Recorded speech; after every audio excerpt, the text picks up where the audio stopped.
G'day everyone, my name is Fraud. Welcome back to Fraud on the Telly. The last couple months on my Twitch stream, I've been playing NASP exclusively. We racked up now over 100 hours of playtime on the game. I've seen this game go from hype god smash killer 2,000 concurrent players a day all the way down to a whopping 177 players a day. Look at the crash on this graph right here.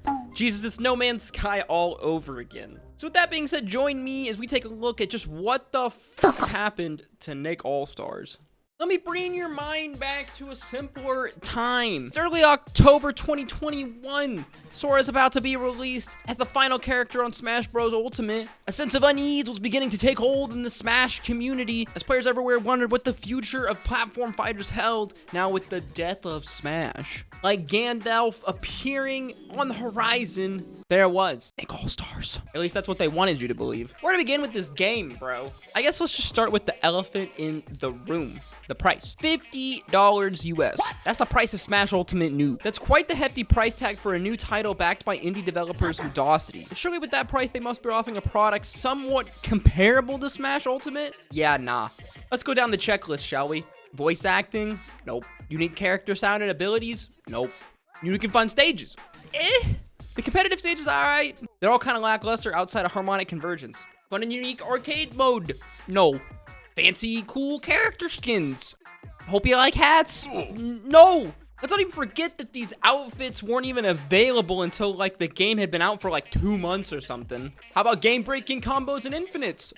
Yup. Patches that make some characters just absolutely unplayable and broken? You know it. Oh yeah, did I mention no crossplay and a netcode experience that will make you want to rip your hair out? Welcome to NAS, baby. With all of this said, its core gameplay is still fun. The skill potential is actually really high. It's an extremely satisfying and challenging game to master, and the pace of play is unique to basically every other platform fighter out there. That being said, this game is a $50 glorified open beta game. It really feels like they just sold a false bill of goods when they were advertising this game. This game feels like it was pushed like a year out before it was meant to. Like, it's not done. It's not finished. The fact that they still have netcode issues and haven't released crossplay is actually mind-boggling. Especially when you consider that Multiversus is right around the corner in spring 2022, and that game is going to be free to play and cross-play on release. This isn't the first time we've seen a game labeled the Smash Killer. The Smash community has the ability to build a hype train like no other, and NASP was more than willing to hitch themselves onto that train and ride it as long as it would take them. My first experience with NASP was a content creator tournament with numerous high-profile content creators such as Ludwig, Critical, Alpharad, you know the guys. I can't blame a lot of these creators for taking this bag, but we can really tell by how quickly they never touched the game again, just how they really felt about it. Charlie, at least with Moist Esports, helps the community out, but so many other Smash pros and content creators just took this money and ran, dude. Here's a note for you, Ludosity.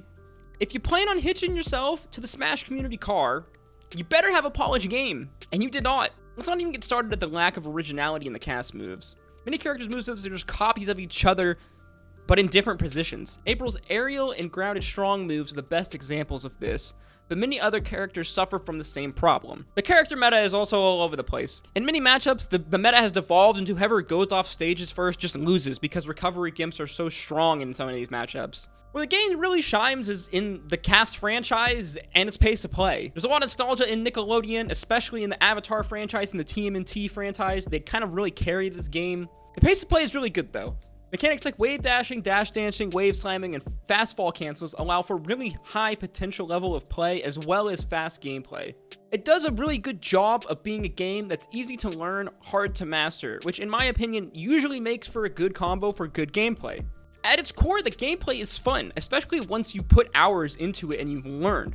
The problem is the game isn't finished. $50 is just so unreasonable when Brawlhalla is free to play and Rivals of Aether is like $30. Recently it was announced that crossplay and voice acting would be coming in Q1 of 2022, but it just really feels like too little too late. The developers seem to already have a string of DLC planned to release, and guess what? The cheeky mofo's fully in plan on charging you for it. Gotta hand it to you, Ludosity. Get some balls on you. Guess $50 for an unfinished game really just wasn't enough, huh? Now I've seen some reports and speculation that many of the faults with this game, such as the absence of voice acting, can be contribute to the lack of funding. Sure had quite a bit of money for those stash pros and content creators though, huh? Now, I'm not very good at math, but let's run through some numbers real quick, should we? On October 6, 2021, Nickelodeon All-Stars peaked at around 9,120 players on Steam.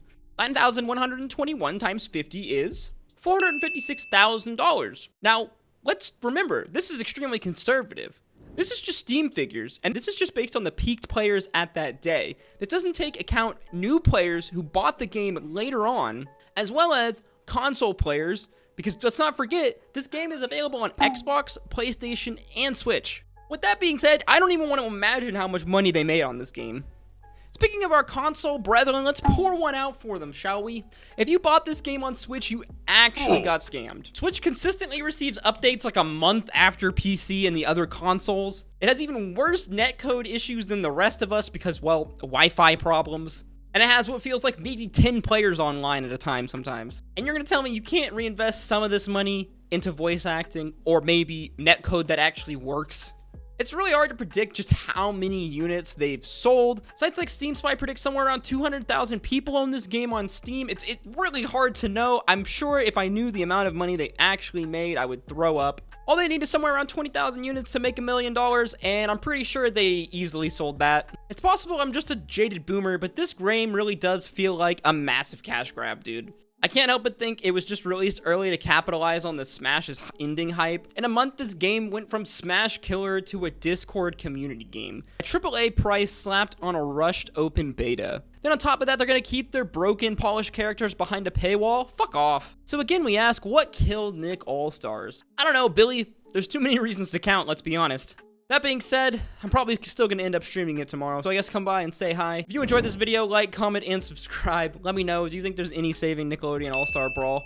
Honestly, if No Man's Sky was saved, it's possible to save any game. Who knows where we'll be at in a year? All I know is I can't wait for the next eventual Smash Killer hype train to come in and another cash grab to come rolling on by yet again. As always, guys, thank you for watching my video. Stay safe out there. I will see you in the next one. Peace, love. Adieu.